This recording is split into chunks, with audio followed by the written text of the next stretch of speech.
Hello, everybody. How are y'all doing today? Today we will be going over the topic on the hantavirus. This has just made news a few days ago and it's raising some concerns. It started on a cruise ship and some things have been going around. So we are going to take a little dive into that. Let's start with this verse video right here. Virus. What now for those on board the cruise ship? How far is this virus going to spread? And should we be worried? The MV Honduras is currently stuck off the coast of Cape Verde after the Canary Islands refused to let it dock there. Spain's Prime Minister had offered to take the vessel in, saying their health system could cope with the virus and it was in the spirit of humanitarianism. But the regional leader of the Canary Islands said no. Contagio no tiene sentido que tengan que trasladarse a Canarias para ser repatriados. So, what now? Okay, that's good because I did hear they were gonna dock it on the Canary Islands, and people were like, "Do not let the boat dock anywhere. Just don't even let it be. Don't let it stop anywhere. People need to stay on the boat." And as messed up as it does sound for the people who are suffering with the hantavirus, and there's deaths going around, though I really don't want another COVID type situation. And I've heard before that it's possibly deadlier and worse than COVID. So imagine having another lockdown and it's with the hantavirus and it's worse than that. Like that's not a good situation to risk. So I don't know what they're going to do from here, but let's keep listening. Well, this hasn't happened before. This is the first time that a hantavirus outbreak has been documented on a cruise ship, so there are no protocols. The response is being coordinated by the World Health Organization. We know that they've already sent special medical teams to assess and reassure those on board, and they've evacuated those who are really ill. We also know Okay. the incubation time of hantavirus is 1 to 8 weeks. That means it could take a while before your symptoms start to show. And that's a very long time to isolate, particularly if you're not actually infected. And it's been confirmed that this variant of hantavirus does spread from human to human. That's important. Yeah, that's horrible news. There are some other variants of hantavirus that I think doesn't spread from human to human, but this one, it does. So, and the incubation period ranges from 1 to 8 weeks. So yeah, it was definitely a good idea that they did not let the boat dock in at the Canary Islands because it takes so long. You won't even know if you're infected or not until the symptoms start to show, and then by then it's probably already been spreading and it's just out of control. So they just need to sit this out a little longer, let the medical team do their thing, um, do their tests on the people who are infected, who are not infected, what they could do for the infected. Hopefully, some way they find a cure for it. But I just don't think they need to be on land with the general public right now because this is very new and it spreads easily. Because it raises questions about how we can trace people who might be affected. So the numbers that we have, they've been able to follow up on at least more than 60% of those have been followed up as well. So that is also ongoing. So, should we be worried? Well, the WHO says the risk to public remains low. Every epidemiologist I've spoken to in the last few days wanted me to get that message across. Just remember, this isn't COVID and it's very unlikely to spread rapidly. Hantavirus. Yeah, we'll see about that. We'll see. Hope we can keep it maintained and stay right there, or else we are screwed. But let's jump on to this next video.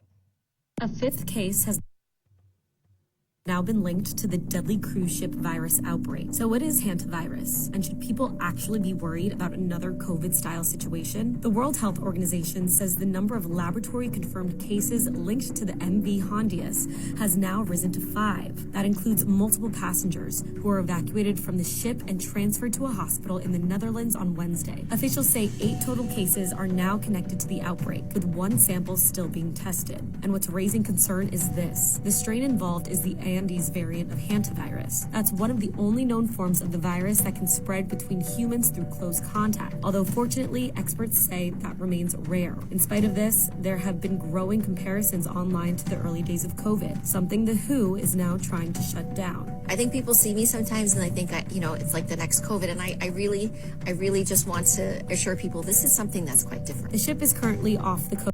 I'm not entirely sure how it's too different though. I mean, at least we had the chance to catch it before it started spreading anywhere else to people outside the boat. Unlike COVID, where it kind of just came out of nowhere back in January 2020, and we all had to adapt quickly to it, and it was taking lives at a rapid rate. At least with this, it's a slow start. We've managed to catch it, and people are taking care of it. Um, but how would it be different if, God forbid, it so happened to reach multiple people? Would it be different in a good way or in a bad way, as if it'd be more lethal or cause more serious symptoms and have a need shorter amount of time to take people out? I mean, different in what kind of sense? It's still very uncertain, so it's still a concern regardless.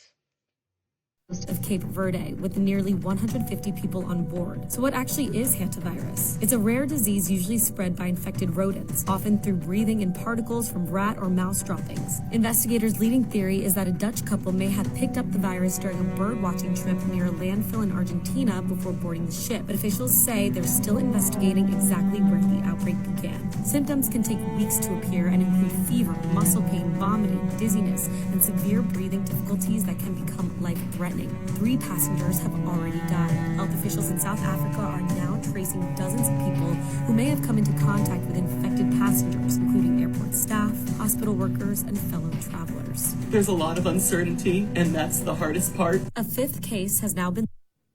Okay, so it comes from breathing in the particles of rat and mice, like rodent droppings. And those passengers who were infected on the cruise, they're suspecting that they could have breathed that in during their bird watching trip. That makes some sense. So it comes from rodents. Yeah, that's why it's important to be very sanitary, keep the areas clean, all the cracks and crevices, making sure there's no like weird holes or something that something could be living in there, because it being that easy, just by being around the rodent droppings, you could get the hantavirus. Like, at least it's not something extremely easy to come in contact with, but still, rats and rodents, that every other rodent, they're with us on this planet, so you definitely have to have an area where you can easily detect that, so you don't end up in a situation where you have this deadly virus, especially since there isn't a cure as of right now. So yeah, definitely be on deck for that. We're going to take a look at this last video. This is one of the people who are on the cruise ship sending out a message on TikTok. Let's hear what he's saying. I normally wouldn't make a video like this, but I feel like I need to say something, so I wrote a few things down. I am currently on board the MV Hondius, and what's happening right now is very real for all of us here. We're not just a story. We're not just headlines. We're people. People with families, with lives, with people waiting for us at home. There's a lot of uncertainty, and that's the hardest part. All we want right now is to feel safe, to have clarity, and to get home. So if you're seeing coverage about this, just remember that there are real people behind it, and that this isn't something happening somewhere far away. It's happening to us right now. I'll share more when I can, but for now, I just ask for your kindness and understanding. Thank you. I normally would. And I feel really bad for those people on the cruise. I'm pretty sure a lot of people do. And of course, they'd want to get home, they'd want to get through this, and everything would be okay and continue to see their families. But it's such a huge risk to everyone else. We don't need the state of the world, like we don't need another virus just running rampant right now. Hopefully there is some way that those people, but there's no cure, so it's like there's a lot of people saying in the comments that they might as well just live on the cruise ship. How are you even going to live on the cruise ship? That is so messed up. But it's also every other option is worse. It's either the people on the cruise ship or everyone else in the world that could potentially catch it and be taken out by it. So it's a really tricky situation. It's a matter of picking the lesser of the two evils. Because, of course, we don't want them to have to stay out there. We don't want them to just lose their lives one by one to this virus and not know what's going on and have no hope and nobody can do anything for them. But it's just it's just such a big risk at stake letting people who are infected and have been on that cruise ship start going around into the world and just continuing on like nothing happened, and we don't know what's going on with this virus. We can't combat it in any shape or form. So I feel bad for this dude, but as of right now, they're just gonna have to hang on tight. Prayers to them. Prayers to them. But let me know what you think about this virus. How do you think it would be different as people are saying? Do you think we'll be able to stop this virus from spreading around and causing havoc on the public? Let me know your thoughts in the comments. Please be sure to like and subscribe for more of our perspectives. Take care, and we will see you guys in the next one.